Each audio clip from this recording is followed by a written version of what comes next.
Hi friends, welcome to Rajahmundry home recipes. ఈరోజు మన వీడియోలో సీజనల్గా దొరికే తాటికాయతోటి ఎంతో రుచికరంగా ఉండే తాటి కొబ్బరి బూరెలు ఎలా తయారు చేసుకోవాలో ఈ వీడియోలో చూపిస్తున్నా.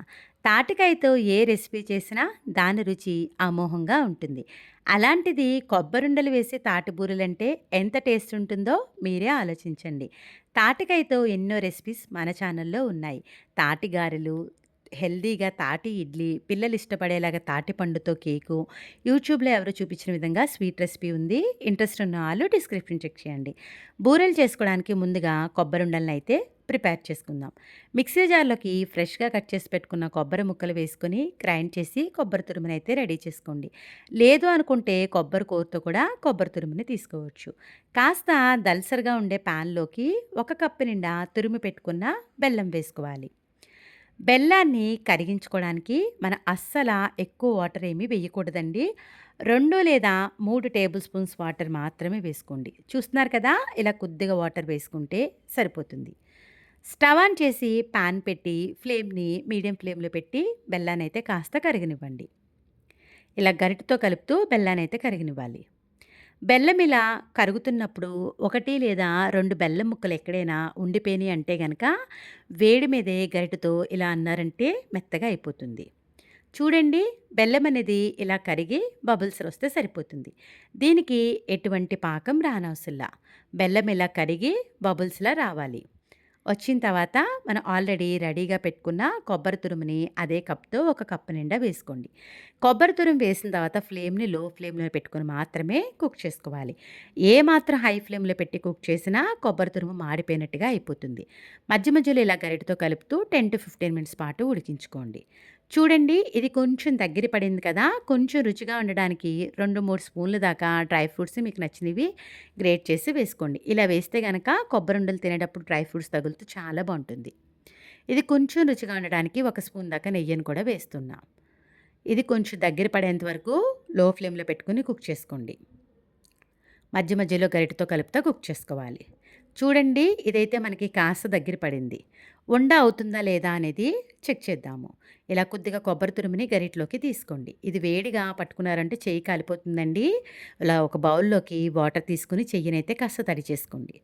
తడి చేసుకున్న తర్వాత కొద్దిగా కొబ్బరి తురుము తీసుకొని ఇలా రౌండ్ బాల్‌లో చుట్టారు అంటే చక్కగా రౌండ్‌గా అయిపోతే గనక మనకి రెడీ అయిపోయినట్టు.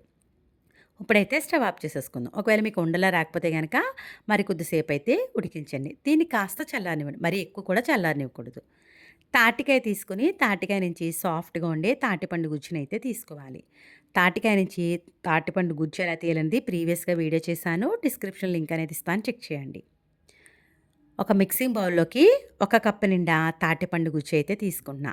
ఏ కప్‌తో తాటిపండు గుజ్జు తీసుకుంటారో అదే కప్ తోటి ఒక హాఫ్ కప్ దాకా బొంబాయి రవ్వ వేసుకోండి. అదే కప్ తోటి మన బియ్యపిండి ఒక హాఫ్ కప్ వేసుకొని పావు కప్పు పక్కన పెడుతున్నా. ఈ రవ్వ, బియ్యపిండి అంతా కూడా తాటిపండు గుజ్జులో బాగా కలిసేలాగా కలిపేసుకోండి. ఇలా స్పూన్‌తో కలిపితే మనకి సరిగ్గా కలవదండి. చేత్తోనే బాగా కలుపుకోవాలి. తాటిపండు గుజ్జు అనేది మనకి కాస్త తడి ఉంటుంది కదా! ఆ తడంతా కూడా ఈ రవ్వ పీల్చేస్తుంది. చూడండి, రవ్వ, బియ్యపిండి అంతా కూడా తాటిపండు గుజ్జులో బాగా కలిసేలాగా కలిపేసుకోవాలి. ఇలా కలిపిన తర్వాత మీకు వీడియోలో చూస్తే అర్థమవుతుంది. ఇది మనకి కాస్త థిక్‌గా ఉంది. ఇప్పుడు పక్కన పెట్టుకున్న ఇంకొక పావు కప్పు బియ్యపిండిని కూడా వేసుకోండి.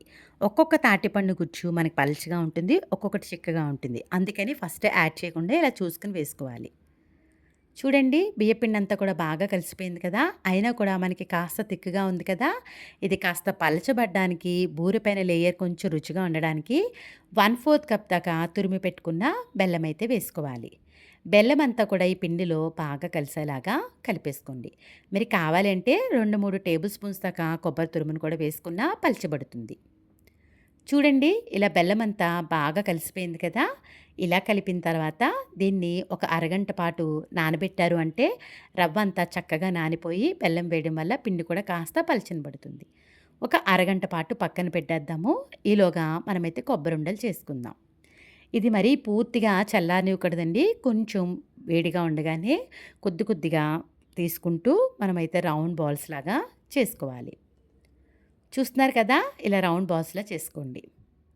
ఇలా కొద్ది కొద్దిగా కొబ్బరి తురుమును తీసుకుంటూ మనమైతే రౌండ్ బాల్స్‌లా చేసుకోవాలి. ఈ కొబ్బరుండలు కూడా మరీ పెద్ద సైజు కాకుండా కొంచెం చిన్నవి చేసుకోండి. నాకైతే ఆ రోజు కొంచెం హెల్త్ బాగాలేదండి. నేనైతే మీడియం సైజ్‌గానే చేసేసుకున్నాను. ఇంకొద్దిగా చిన్నవి చేసుకుంటే గనక బూరెలనేవి చూడ్డానికి బావుంటాయి. ఇలా కొబ్బరుండలన్నీ కూడా రెడీ చేసుకోండి. ఇప్పుడైతే బూరెలు వేసుకుందాం. అరగంట తర్వాత రవ్వంతా కూడా చక్కగా నానిపోయి పిండి కూడా కాస్త పలచనబడింది చూస్తున్నారు కదా! ఇప్పుడైతే చెయ్యని కాస్త తడి చేసుకోండి. చేసుకున్న తర్వాత మనం కొబ్బరుండని ఈ పిండిలో వేసుకొని, కొబ్బరుండకి ఈ పిండంతా కూడా బాగా కోటయ్యేలాగా కోట్ చేసుకోవాలి. ఇది మనకి కాస్త టైం పడుతుంది. జాగ్రత్తగా కూడా చేసుకోవాలండి. కొబ్బరుండకి ఏమాత్రం మీరు కోటింగ్ సరిగ్గా చేయకపోయినా నూనెలో వేసేటప్పుడు చీదేస్తుంది గుర్తుపెట్టుకోండి.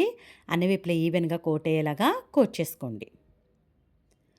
ఇలా మనం చెయ్యిని కాస్త తడి చేసుకుంటే గనక ఈజీగా కొబ్బరుండకి పిండంతా కూడా చక్కగా కోట్ అవుతుంది. ఇలా కోట్ అయిన తర్వాత ఆయిల్‌లో వేసి బూరనేది బాగా వస్తుందా లేదా అనేది చెక్ చేద్దాము. చూడండి బానే వస్తుంది. ఇప్పుడు మిగిలిన బూరెలైతే వేద్దాం.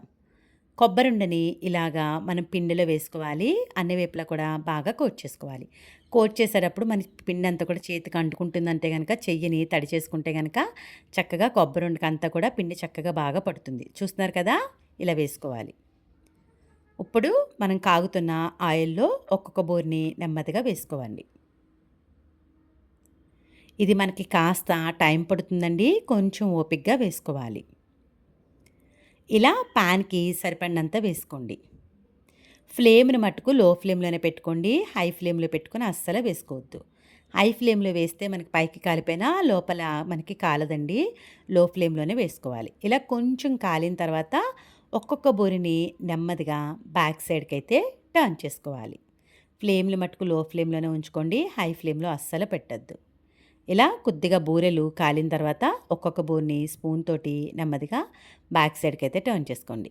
ఇది కాస్త టైం పడుతుంది. కొంచెం ఓపికగా చేసుకోవాలండి. టేస్ట్ మట్టుకు చాలా బావుంటుంది. చూస్తున్నారు కదా! ఇలా బూర ఒకవైపు కాలిన తర్వాత బ్యాక్ సైడ్ కూడా టర్న్ చేసుకొని, ఎనక వైపు కూడా మంచి గోల్డెన్ కలర్ వచ్చే వరకు ఫ్రై చేసుకోవాలి. ఇలా 2 సైడ్స్ గోల్డెన్ కలర్ వచ్చిన తర్వాత ఒక ప్లేట్‌లోకి తీసేసుకోండి. తాటికాయతో ఏ రెసిపీ చేసినా మనం వేడి మీద తినకూడదండి. పూర్తిగా చల్లారిన తర్వాత తినాలి. ఇలా స్టఫింగ్ పెట్టి బూరెలు వేయడం మీకు కష్టంగా ఉంది అనుకుంటే గనక, అదే బ్యాటర్‌లో కొద్దిగా కొబ్బరి తురుము వేసి చెయ్యని తడి చేసుకుంటూ ఇలా చిన్న చిన్న బూరెలు కూడా వేసుకోవచ్చు. ఇలా పాన్‌కి సరిపడినన్ని వేసుకొని ఫ్లేమ్‌ని మట్టుకు లో ఫ్లేమ్‌లో పెట్టుకొని కాస్త కాలిన తర్వాత బ్యాక్ సైడ్‌కైతే టర్న్ చేసుకోండి. బ్యాక్ సైడ్ కూడా గోల్డెన్ కలర్ వచ్చే వరకు ఫ్లేమ్‌ని లో ఫ్లేమ్‌లో పెట్టుకొని ఫ్రై చేసుకోవాలి. బ్యాటర్ మనకి కాస్త దళసరిగా ఉందని చెప్పి మీరు ఏమాత్రం వాటర్ వేసినా బూరెలు సరిగ్గా రావండి. కలిపేటప్పుడు చాలా జాగ్రత్తగా కలుపుకోవాలి. ఇలా 2 సైడ్స్ గోల్డెన్ కలర్ వచ్చిన తర్వాత ఇలా స్ట్రైనర్‌లోకి తీసేసుకోవాలి. చూస్తున్నారు కదా! తాటికాయతోటి బూరెలు తయారు చేయడం ఎంత ఈజీయో. ఇంకెందుకు ఆలస్యం? మీరు కూడా సీజనల్‌గా దొరికే తాటికాయతోటి నేను చూపించిన ఈ తాటి కొబ్బరి బూరెలను ట్రై చేసి ఎలా వచ్చిందనేది మీ అమూల్యమైన ఫీడ్‌బ్యాక్‌ని మటుకు నా కామెంట్ సెక్షన్‌లో తెలియజేయడం అయితే మర్చిపోవద్దు. మీ అందరికీ నా వీడియో నచ్చిందనే అనుకుంటున్నా. Thanks for watching my video. Please like, comment, share, subscribe my channel.